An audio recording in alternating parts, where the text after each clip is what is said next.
করে কুমিল্লার মুরাদনগরে ফ্যাসিস্ট আওয়ামী লীগের সাবেক এমপি বৈষম্য বিরোধী আন্দোলনের শিক্ষার্থী হত্যা মামলার আসামি ইউসুফ আব্দুল্লাহ হারুনের মিডিয়া উইং যুবলীগ নেতা আরিফ তার ফেসবুক পেজ মুরাদনগর লাইভ টিভিতে বিএনপির বিরুদ্ধে অপপ্রচারে লিপ্ত রয়েছে। তারই ধারাবাহিকতায় গত বৃহস্পতিবার 26শে জুন দিবাগত রাতে মুরাদনগর উপজেলার রামচন্দ্রপুর দক্ষিণ ইউনিয়নের বাহেরচর পাঁচতিস্তা গ্রামে বসতঘরের দরজা ভেঙে হিন্দু সম্প্রদায়ের এক নারীকে ধর্ষণের অভিযোগ উঠেছে আওয়ামী লীগ নেতা ফজলের বিরুদ্ধে। ওই ফ্যাসিস্টরা ও নব্য ফ্যাসিস্ট আসিম মাহমুদ সমর্থকরা বাহেরচর পাঁচতিস্তা গ্রামের পূর্বপাড়ার শহীদ মেয়ার ছেলে আওয়ামী লীগ নেতা ফজল আলীকে বিএনপি নেতা বলে অপপ্রচার করছে।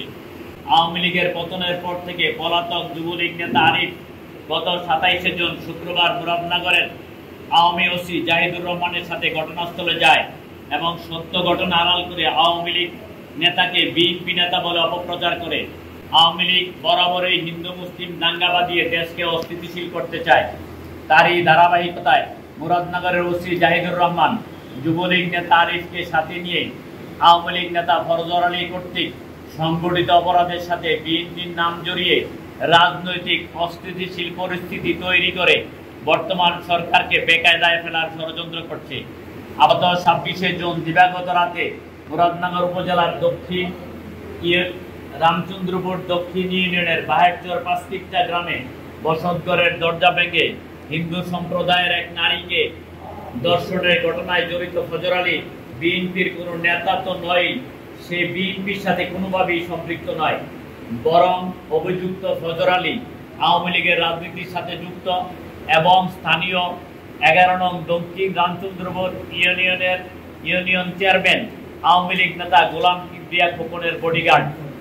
আওয়ামী লীগের মিছিল ও বিভিন্ন অনুষ্ঠানে অংশ নেওয়ার ছবি ইতিমধ্যে সামাজিক যোগাযোগ মাধ্যমে ভাইরাল, ফেসবুকে ভাইরাল। আওয়ামী লীগের দোসর ওসি জাহিদুর রহমান মুরাদনগরে বিদ্যমান থেকে ষড়যন্ত্র করছে। আমরা মাননীয় স্বরাষ্ট্র উপদেষ্টা ও প্রধান উপদেষ্টার কাছে ওসি জাহিদুর রহমানের প্রত্যাহার দাবি করছি। এটা যুবলীগ নেতা আরিফ যে ইউসুফ আব্দুল্লাহ হারুনের মিডিয়া উইং এর কাজ করতো মুরাদনগর লাইভ টিভি নামে, ওখানে মুরাদনগর লাইভ টিভিতে আপনারা ঢুকলেই দেখবেন বিএনপির বিরুদ্ধে যত প্রকারের অপপ্রচার আছে এটাতে চালিয়ে যাচ্ছে।